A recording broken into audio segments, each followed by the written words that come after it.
Puji Tuhan. Mari kita bicara tentang ketaatan. Hari ini saya beri judul ketaatan yang runtuhkan tembok. Dan kalau Anda belum subscribe di channel ini, supaya nggak sekali-kali aja mendengarkannya, saya dorong Anda untuk menjadi bagian yang komitmen bersama dengan keluarga saat teduh. Dan saya percaya hidup Anda akan dibangun terus. Hari ini kita buka firman di Yosua pasal 6 ayat 1-6. Judulnya ketaatan yang runtuhkan tembok. Nothing can substitute for our obedience. Tidak ada yang bisa menggantikan ketaatan.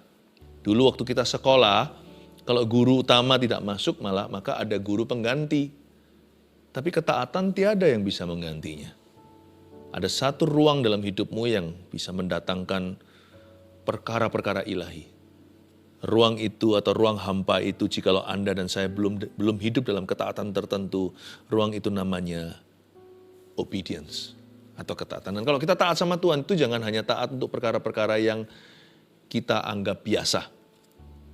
Rutinitas, tugas. Tapi ketika Tuhan minta sesuatu yang sepertinya tidak lumrah menurut kita, asal itu alkitabiah, tidak melanggar firman, kalau itu dorongan iman, ayo patuhi. Pasti ada sesuatu itu.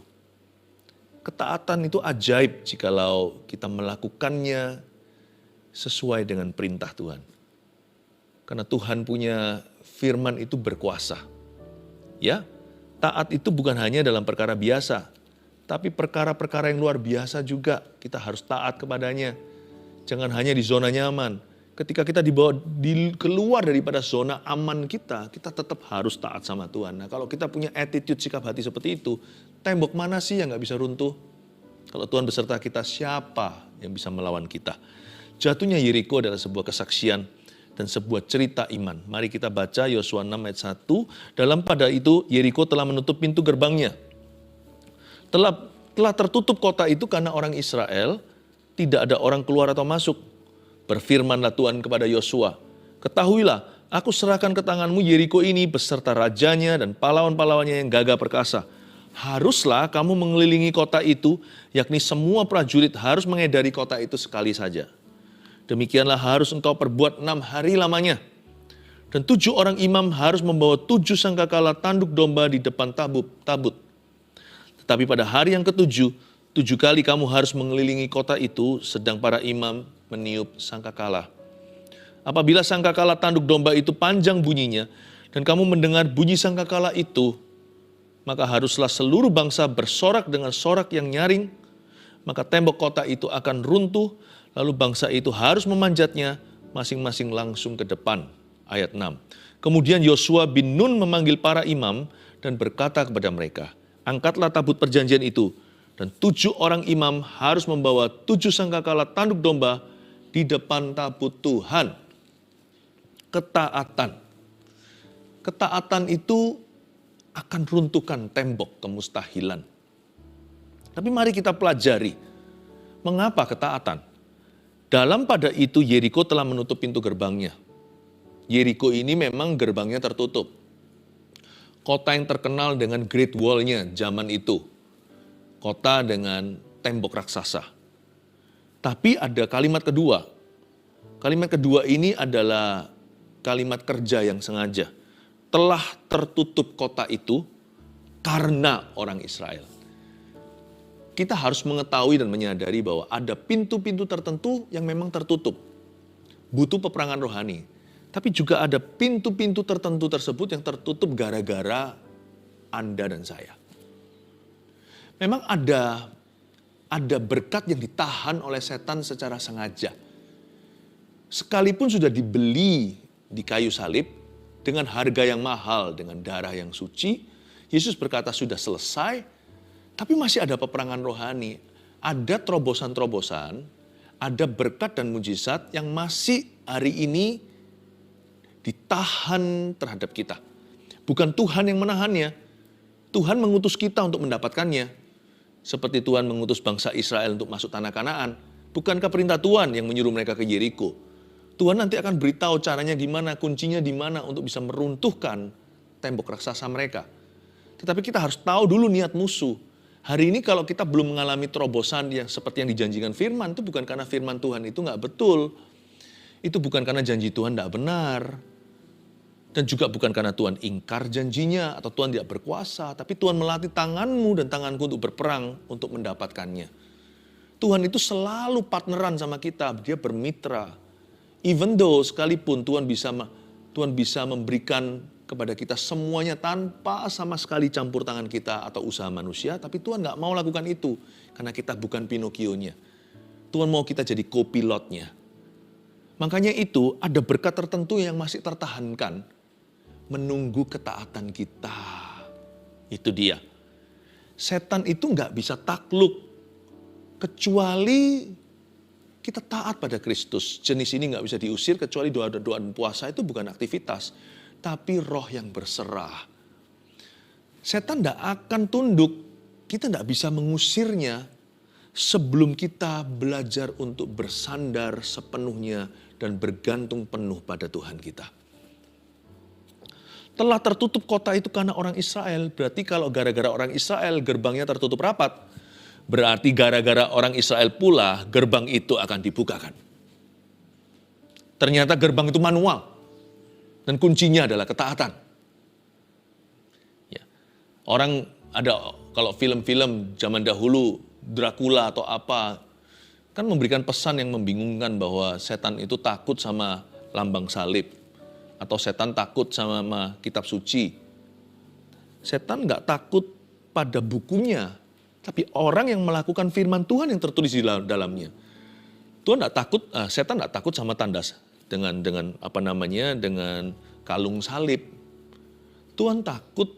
Setan takut kepada orang-orang yang rela untuk memikul salibnya dan taat pada Tuhannya.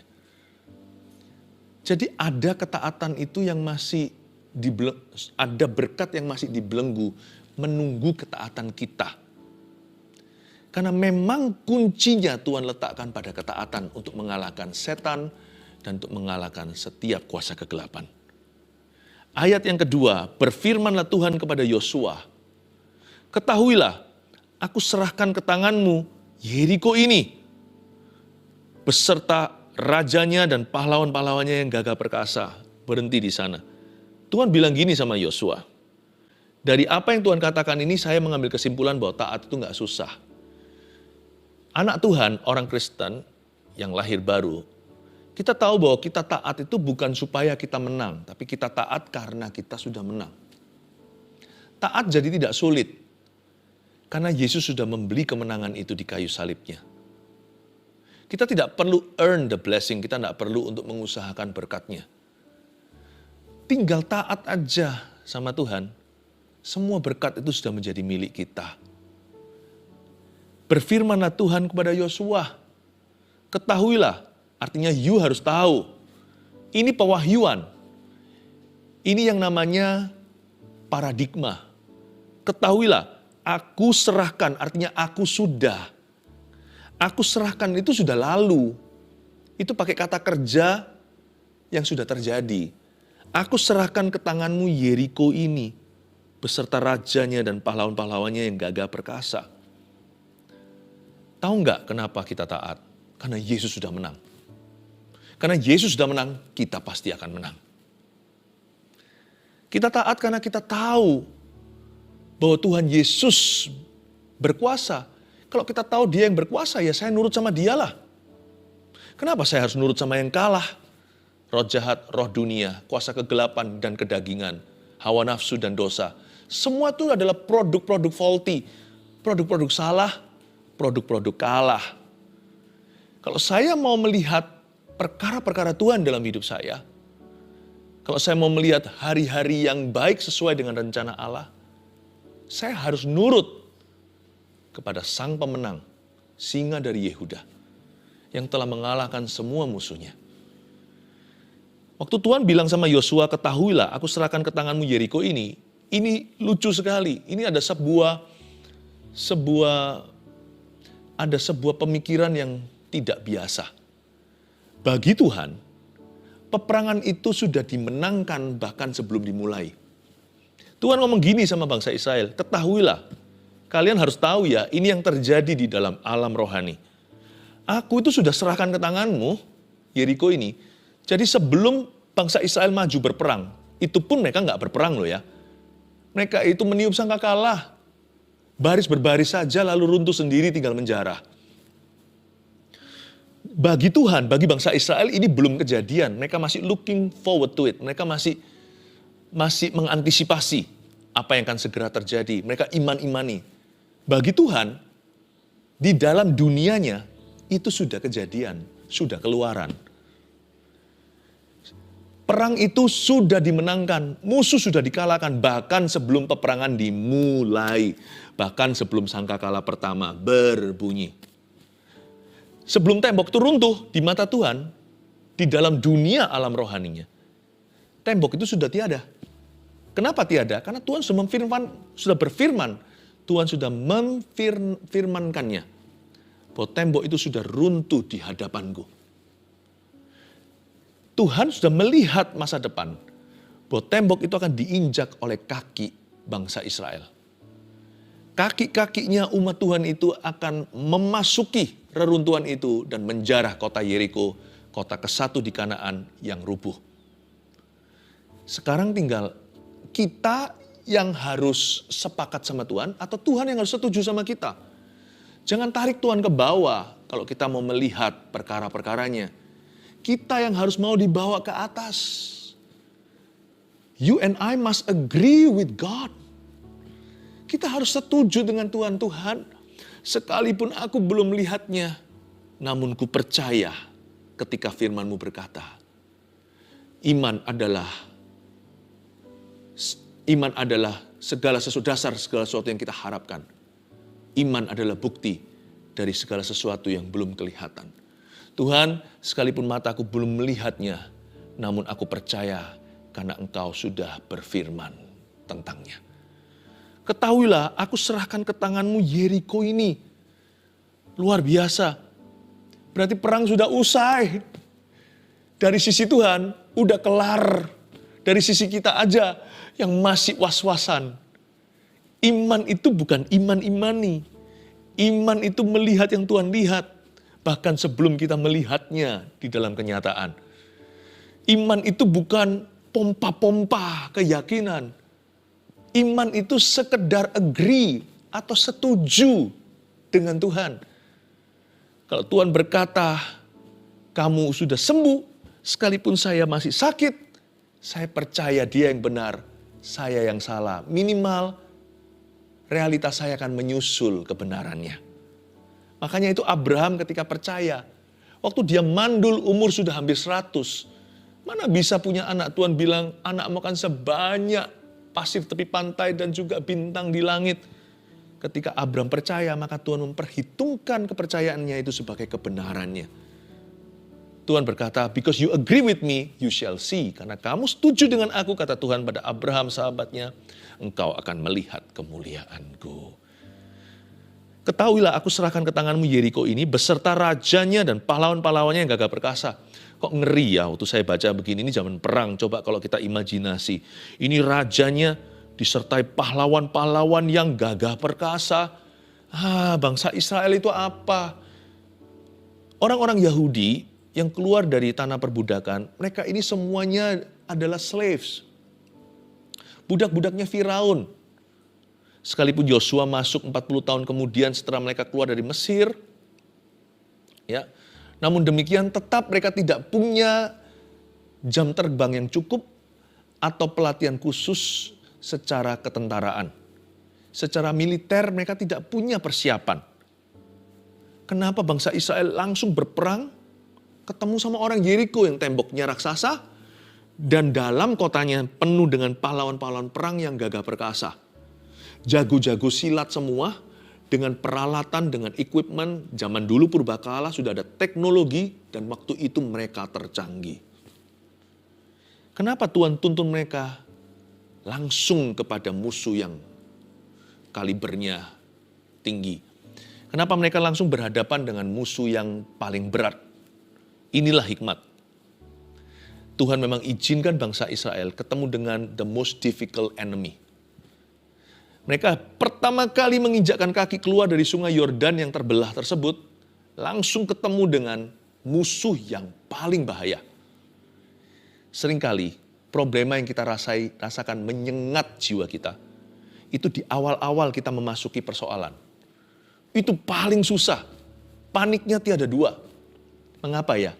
Coba bayangkan, waktu kita ke dokter, lalu habis itu dokter memberitahukan diagnosanya, lalu divonis tertentu, itu seperti dipukul, kepala seperti dipukul sama besi.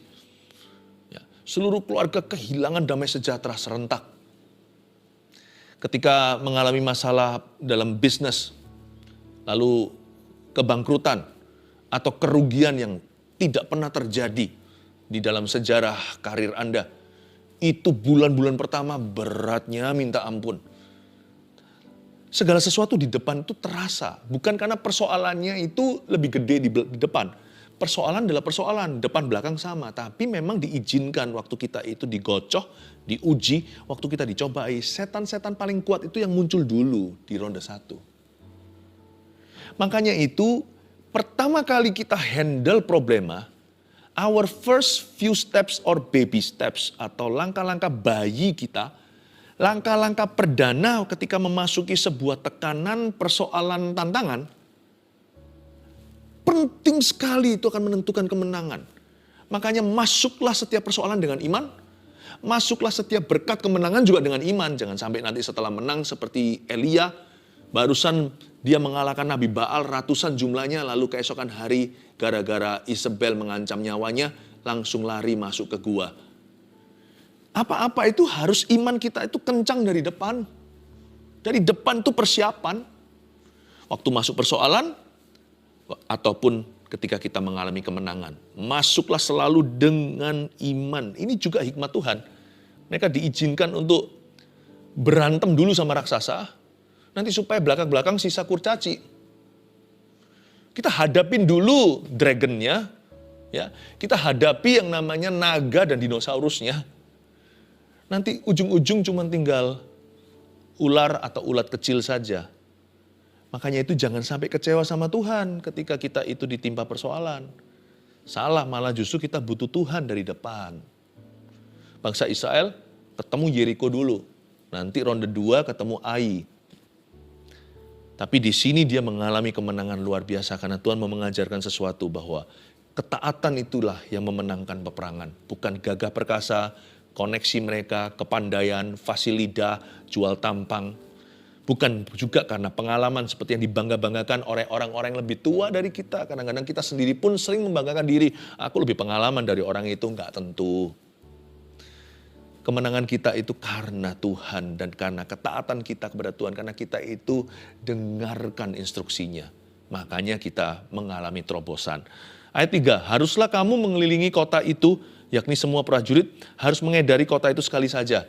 Apa-apaan ini kalau kita baca ya, apalagi kalau yang membaca ini adalah tentara atau ahli strategis peperangan. Wah, apa-apaan, masa disuruh kelilingi kota itu? Nggak takut dipanahin tuh, nggak takut mati. Mati konyol kan? Haruslah kamu mengelilingi kota itu. Lalu bukan hanya itu, lalu kalimat berikutnya, demikianlah harus engkau perbuat 6 hari lamanya. Sehari sekali. Lalu besok sekali lagi. Besok lagi sekali lagi, sampai 6 hari. Dan 7 orang imam harus membawa 7 sangkakala tanduk domba di depan tabut. Nggak kelihatan aneh kah? 7 orang imam bawa 7 sangkakala tanduk domba di depan tabut. Yang paling depan bukan orang bersenjata, bukan orang-orang yang bawa perisai dan panah, pedang yang besar atau apa. Nggak ada lembingnya. Tetapi pada hari yang ke-7, 7 kali kamu harus mengelilingi kota itu. Sedang para imam meniup sangkakala. 1 hari sekali, 6 hari. Hari ke-7, 7 kali, 6 tambah 7, 13 kali suruh muter-muter gitu. Bukankah musuh-musuh mencemoohkan dari atas tembok yang tinggi-tinggi itu, mereka tertawa dan berkata, ih orang Israel. Ternyata orang Israel nggak waras. Lihat mereka itu, putar-putar seperti orang yang sakit jiwa. Apa kalian kira kita ini, kalian kira ini konser? Mungkin mereka bisa mengata-ngatai mereka. Tapi bangsa Israel dilatih mentalnya. Taat sama Tuhan even though when you may look ridiculous in doing so. Taat sama Tuhan itu sekalipun disebut fanatik lah, disebut gila lah, disebut sakit jiwa lah. disebut macam-macam lah, disebut aneh lah, mental mereka digembleng sama Tuhan. Ketika bangsa Israel pertama mendengar begini, apalagi Yosua, coba bayangkan. Yosua ini panglima tentara mereka. Ya, Yosua ini adalah jenderalnya bangsa Israel. Dan waktu Yosua diberikan metode gini kan, yang dengar suara Tuhan kan Yosua. Coba taruh dirimu di posisi Yosua. Anda harus jelaskan sama prajurit yang baru aja keluar dari perbudakan, pelatihan pas-pasan, belum pernah masuk perang ke-1. Langsung metodenya lucu. Langsung metodenya tidak lain adalah suruh keliling-keliling dulu. March for Jesus, suruh berbaris untuk Yesus di perjanjian lama ini. Coba kalau saya jadi Yosua, saya akan stres setengah mati. Gimana saya ceritakan sama prajurit? Gimana saya ngomong sama mereka? Guys, begini ya strateginya. Coba bayangkan. Aduh, keringat dingin saya pasti. Metode apaan ini? Ya, metode apa? Makanya itu Yosua sebagai panglima jenderal bangsa Israel harus tunduk sama panglima bala tentara Allah yang ketemu sama dia di Gilgal. Yang suruh dia copot atau tanggalkan kasutnya karena tempat di mana dia berdiri itu adalah tempat yang suci. Dia bersujud, tiada lain, panglima bala tentara sorga tersebut adalah penampakan Yesus Kristus di perjanjian lama, anak Allah. Dia harus belajar, sekalipun dia jenderal, untuk bergantung sepenuhnya sama Tuhan. Bukan sama senjata, bukan sama pemikirannya, bukan sama kelihayan manusia. Dia belajar untuk totally dependent on God, untuk bergantung sepenuhnya. Dan untuk itu Tuhan melatih dia. Coba Anda lihat, ketaatan sama Tuhan itu melingkupi dalam hal-hal yang konvensional, termasuk dalam hal-hal yang tidak konvensional. Kita selalu taat sama Tuhan itu nggak boleh tawar-tawar, tawar-menawar, tidak boleh tebang pilih. Kalau kita mau taat sama Tuhan itu totalitas. Taat dalam perkara-perkara yang biasa atau yang terduga, dan harus taat juga di dalam perkara-perkara yang luar biasa bagi kita, yaitu hal-hal yang kita tidak duga. Kita harus taat sampai ke sana. Kalau Anda baca sekali lagi di ayat 3 dan 4 tadi, mereka kan disuruh keliling, muter-muter. Nah itu tidak konvensional atau luar biasa. Itu bukan sekedar berbaris loh, itu dalam bahaya dipanah. Jadi mereka harus keluar dari zona aman mereka, sungguhan itu bicara soal keamanan sampai nyawa. Mereka harus belajar percaya sama Tuhan dan taat itu sejauh itu. Tapi ketika mereka putar-putar keliling tersebut, disuruh para imam meniup sangkakala. Kalau yang ini konvensional, ini biasa. Karena dari zaman sono-sononya waktu mereka di padang gurun sudah ada yang namanya tiupan sangkakala. Ketika mereka mau bubarkan perkemahan untuk mereka kembali berjalan karena sudah mulai berjalan tiang api tiang awan, mereka tiup sangkakala. Jadi dalam perkara-perkara yang rutinitas, yang menjenuhkan, yang membosankan, perkara-perkara kecil dan sederhana, belajarlah taat. Jangan hanya maunya taat yang luar biasa, yang sensasional. Tapi ketaatan yang regularly, yang ordinary, ketaatan yang sehari-hari itu juga lakukan. Jangan pilih-pilih. Meniup sangkakala itu sesuatu yang biasa mereka lakukan, sesuatu yang reguler atau sesuatu yang teratur harus mereka lakukan selama mereka di padang gurun. Tapi ketika mereka disuruh lakukan sesuatu untuk pertama kalinya, karena di padang gurun mereka tidak pernah disuruh kelilingi tembok kota mana, 7 hari, nggak pernah. Ini pertama kali, dan ini sangat bahaya sekali. Sedangkan meniupkan sangkakala sudah dari zaman-zaman berabad-abad imam-imam itu terlatih. Jangan juga kita maunya hanyalah taat yang kecil-kecil, taat yang biasa-biasa, sesuatu yang kurang beresiko. Ya. Oh kalau yang gitu-gitu no problem Tuhan. Saya selalu taat, nggak pernah bolong-bolong. Nggak pernah. Tetapi waktu Tuhan minta sesuatu yang besar, sesuatu yang kurang nyaman, Anda langsung melawan. Ketika Tuhan minta sesuatu yang sifatnya di luar zona aman, kita langsung berkata, tunggu dulu ya Tuhan. Kita misalnya kalau doa, kita sudah punya ketaatan yang tetap, jam sekian, pada setiap hari kita saat teduh pribadi. Tapi kadang-kadang ya, saya pun mengalaminya sebagai hamba Tuhan. Saya dibangunkan di jam tertentu dan itu waktu saya tidur pulas. Seluruh bumi bagian sebelah sini di Asia semua tertidur pula. Saya dibangunkan untuk syafaat untuk sesuatu. Saya nggak boleh nawar. Saya nggak berani langsung tidur. Saya pasti akan berdoa dulu untuk itu. Kadang-kadang Tuhan bekerja di waktu yang luar biasa. Konvensional atau tidak, taat itu tidak boleh setengah-setengah. Nggak ada namanya taat itu musiman. Musim taat itu hanya satu. All the time. And anytime. Ayat 5. Apabila sangkakala tanduk domba itu panjang bunyinya dan kamu mendengar bunyi sangkakala itu, maka haruslah seluruh bangsa bersorak dengan sorak yang nyaring. Maka tembok kota itu akan runtuh, lalu bangsa itu harus memanjatnya masing-masing langsung ke depan. Tuhan nggak mau mengerjakan semua mujizatnya sendirian. Tuhan kasih satu saham kosong untuk bangsa Israel agar mereka berperan. Tuhan bilang, nanti tembok itu akan runtuh sendirinya. Kamu cuma tiup sangkakala, apa susahnya? Lalu setelah itu kamu harus memanjatnya. Nah, ini butuh usaha. Memanjat batu-batu gede-gede itu nggak mudah. Masing-masing langsung ke depan.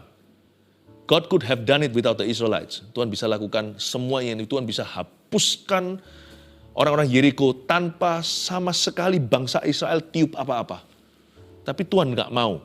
Karena Tuhan itu selalu berpartneran dengan kita. Tuhan itu selalu ingin bermitra. Ayah mana? Kalau cinta sama anaknya, misalnya seorang papa punya anak laki-laki, kadang-kadang kalau mengerjakan sesuatu di bengkelnya atau di garasinya, dia bisa sendirian, tapi dia panggil putranya supaya ada memori bersama. Padahal kalau dikerjain sendiri lebih cepat, karena kalau dia bekerja sama, dia harus ajari. Tapi Tuhan gak mau kerjakan sendiri, karena dia adalah Bapa kita. Dia bukan hanya jenderal, maunya cuma menang perang. Sudah menang kok. Dari sisi Tuhan itu gak usah dibuat apa-apa. Tuhan kalau udah berfirman udah menang. Tapi Tuhan mau kita terlibat di dalamnya. Tuhan mau kita mewarisi apa yang dia miliki. Makanya dia berkata, kamu harus memanjatnya setelah tembok itu runtuh. Aku yang runtuhkan, bukan kamu. Tapi masing-masing harus langsung ke depan. Kemudian Yosua bin Nun memanggil para imam dan berkata kepada mereka, angkatlah tabut perjanjian itu. Dan 7 orang imam harus membawa 7 sangkakala tanduk domba di depan tabut Tuhan. Tuhan bilang, angkatlah tabut perjanjian. Lihat ya, Tuhan mau mereka fokus kepada hadirat Allah. Tabut perjanjian adalah tempat hadirat Tuhan di perjanjian lama. Tuhan mau bangsa Israel itu konsentrasikan pikiran dan hati mereka kepada Tuhan. Bukan kepada tantangan di depan. Tuhan tidak mau kita fokus pada berkat atau pada persoalan. Tuhan mau kita selalu fokus pada tabut perjanjian, yaitu selalu fokus pada hadirat Tuhan. Yang penting Tuhan sertai, mau dibawa naik ke gunung boleh, ke lembah juga nggak apa-apa. Mau kemanapun asal Yesus beserta Immanuel, aku tidak takut dan tidak kekurangan apa-apa. Ada 3 poin tentang ketaatan yang Anda dan saya perlu catat. 1, ada pintu tertutup yang hanya bisa dibuka oleh ketaatan. Itu yang kita pelajari tadi nomor 1. Ya. Ada pintu tertentu misalnya pintu pengampunan dan damai sejahtera. Hati kita nggak akan pernah damai sampai kita taat mengampuni yang bersalah pada kita. Ini nggak bisa di-unlock kuncinya, nggak bisa dibuka kecuali kita akhirnya bertekuk lutut dan mau mengampuni yang bersalah pada kita. Baik 7 kali, 70 kali pun tetap taat pada perintah Tuhan. Karena itu nanti benefitnya kita. Orangnya nggak tentu berubah, hati kita damai sejahtera. Selama kita nggak mau ngampuni, mau didoakan sama 1001 hamba Tuhan, mau puasa gimana pun juga, nggak akan damai itu di-cashkan di hatimu. Karena damai itu baru akan mengalir freely ketika kita mengampuni. Contohnya doa yang salah saat persembahan. Tuhan berkatilah tangan yang memberi maupun yang tidak memberi. Nggak bisa. Sebab ada berkat Tuhan diberikan kepada semua orang termasuk orang berdosa. Kita nggak usah memberi burung di udara dia pelihara. Ya kan? Kita nggak usah membeli oksigen juga. Nyawa dan segala sesuatu Tuhan sediakan. Tapi ada berkat yang memang Tuhan berikan kepada orang-orang yang suka memberi. Ada yang namanya blessing for the givers. Ya. Sebelum kita memberi, tidak akan ada berkat itu dalam kehidupan kita. Makanya itu kalau doa persembahan, saya selalu doanya begini. Jikalau doa yang seperti itu ya, saya biasanya akan ralat. Tuhan, berkatilah tangan-tangan yang memberi dan ajarilah tangan yang tidak memberi untuk memberi dengan kasih. Ya. Doa makan yang salah juga seperti apa? Tuhan berkati, terima kasih untuk berkat makanan minuman ini biar menjadi kekuatan kami secara jasmani maupun rohani. Nggak bisa karena makanan itu setelah dimakan akan keluar ke jamban. Makanan hanyalah berkat jasmani, sucikan, kuduskan, berkati orang-orang yang melayani dan berkati pembicaraan kami. Tapi makanan kita, makanan kita itu lauk pauk dan serta nasinya, rotinya, itu nggak bisa menjadi kekuatan rohani kita. Karena manusia, roh kita makan dari firman, bukan dari roti saja. Bukan dari roti seperti badan kita. Kadang-kadang kita salah kunci sih, makanya buka berkatnya juga nggak tepat. Ada pintu tertutup yang hanya bisa dibuka oleh ketaatan. Certain blessings can only be unlocked through obedience.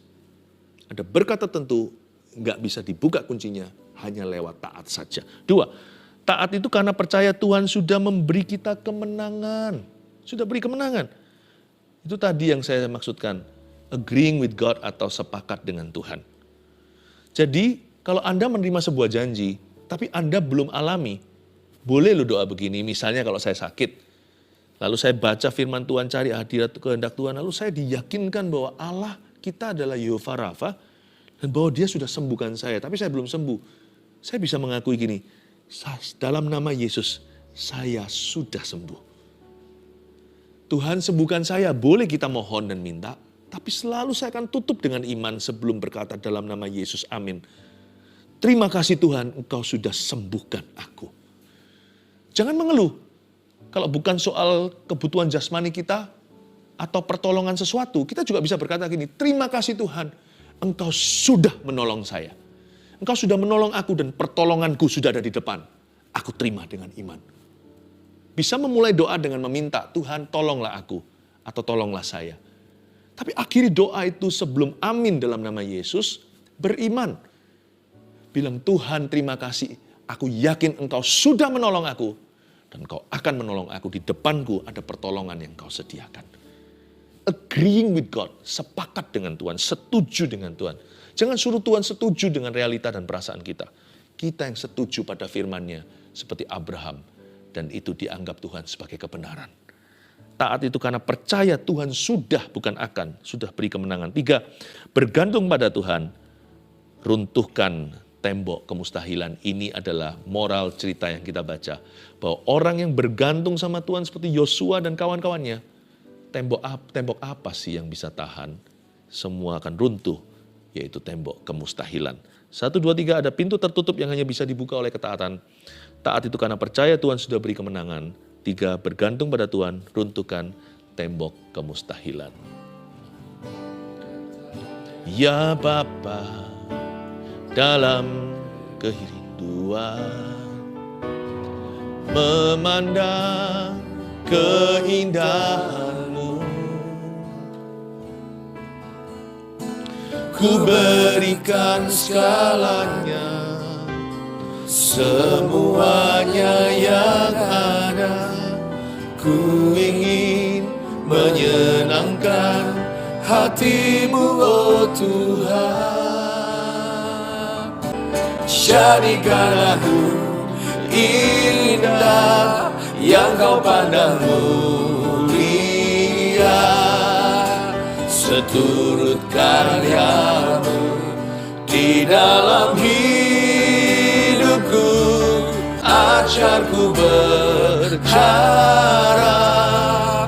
hanya kepada-Mu, taat dan setia kepada-Mu. Ajarku berharap hanya kepada-Mu Tuhan. Ajarku berharap hanya kepada-Mu, taat dan setia kepada-Mu. Tuhan, saya ingin merasakan pergumulan Anda, saya ingin merasakan di mana Anda berada. Bolehkah Anda mengulurkan tangan sambil saya menumpangkan tangan atas gadget ini yang sudah mengalir permintaan doa kepada Tuhan. Tuhan terima kasih. Saya bisa merasakan saat ini ada seseorang yang lagi depresi. Sepertinya Anda sudah tidak bisa melihat masa depan. Bunuh diri juga tidak mau. Tapi Anda kehilangan gairah hidup. Seperti ada tembok kiri, kanan, depan, belakang. Anda sudah tidak bergairah untuk apa-apa. Tidak ada semangat hidup. Padahal Anda adalah orang yang biasanya ceria. Anda sudah muram, udah murung. Sudah berapa lama ini? Khususnya sudah sangat-sangat parah 2-3 minggu ini. Nggak kepingin kemana-mana, maunya di rumah. Untungnya Anda menonton Saat Teduh Bersama sekarang, ini adalah sebuah channel Roh Kudus berbicara kepadamu. Keluar lagi beraktivitas di dalam nama Yesus. Saya merasakan bukan hanya satu orang juga, satu orang ini aja, tapi juga ada orang-orang yang lagi mengalami kelabu, galau, hatinya gelisah berlebihan. Saya berdoa di dalam nama Yesus Kristus. Saya sarankan Anda bersyukur dan mulai pikirannya tertuju kepada apa yang Tuhan telah percayakan. Semua yang baik benar, semua yang adil, kudus dan manis. Pikirkan semua itu. Bersyukur. Ada berkatnya orang bersyukur loh. Berkatnya orang bersyukur itu adalah sukacita. Sukacitamu akan kembali. Saya melihat wajah-wajah sekarang di depan saya seperti televisi lewat wajah-wajah dengan cepat. Saya nggak hafal dan saya nggak bisa ingat satu-satu karena begitu cepatnya. Saya melihat orang-orang yang muram dan murung itu satu-satu mulai tersenyum dan tertawa. Berkat orang bersyukur itu ada, yaitu sukacita pulih atau sukacitanya kembali. Bersyukur aja, jangan ngeluh. Mulutmu bisa membawamu turun ke bawah. Mulut kita juga bisa membawa kita naik ke atas. Bersyukurlah, kata Roh Kudus. Ada lagi satu kalimat yang Tuhan taruh dalam diri saya yang mungkin berguna buat seseorang. Berserah. Berserah saja, maka aku akan bekerja. Belajar berserah sama Tuhan. Oh haleluya, terima kasih Tuhan, terpujilah namamu. Haleluya. Taat dan setia. Taat dan setia kepadamu. Tuhan taat dan setia. Taat dan setia kepadamu Tuhan. Mari kita mengangkat tangan kita. Terimalah berkat, terutama hati yang taat. Di dalam nama Bapa, Putra, Roh Kudus, atas keluarga Saat Teduh tercinta yang terlatih setiap Rabu Sabtu dalam hadirat Tuhan dan firman. Pergilah atau pulanglah membawa damai sejahtera dan sukacita yang dipulihkan. Sembuhlah hidupmu mulai hari ini. Taati Yesus, lihatlah kemuliaan yang akan terjadi di depan. Dalam nama Yesus yang percaya sama-sama katakan, amin. God bless you.